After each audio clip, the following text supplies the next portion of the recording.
I'm sorry. I'm learning. Hello, friend.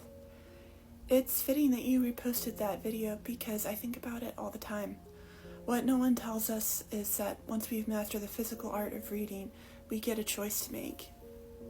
And for many of us, that choice is taken away by the quality of high school English that we have access to. See, I had a very different journey than you, but I had pretty much the same reaction to reading Charlotte's Web for the first time. I was born to a very privileged family, but because they refused to acknowledge my autism, they really left me on my own to figure things out. And because of the autism, I read well above the level of my peers, but I was also behind on emotional processing, so I was not ready for the things that I read. And despite the fact that books really saved me at that age, Charlotte's Web made me stop reading for a while. And when I finally did get back to it, I refused to read anything that I knew would end in tragedy. Until much later, I read Les Miserables for the first time, which I would not recommend. Victor Hugo was paid by the word and wrote accordingly. The unedited version is, in many cases, bigger than the dictionary.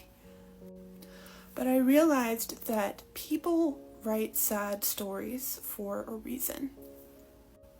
There are books out there that just want to manipulate your emotions, but most of the time, an author that writes a sad story is trying to tell you something important and trying to connect with you in your moments of sadness and hardship.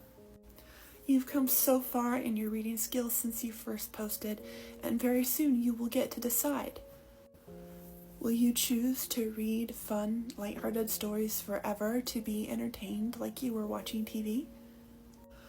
Or will you brave those sad stories and connect with them, analyze them, understand the author's intent and what they're trying to tell you? When we talk about the power of books to transform, to bring new ideas, to create empathy, to fight against oppression, we're usually talking about the harder books that make you think about things and don't end well. Those are the first books to get burned, to get banned, to get taken away.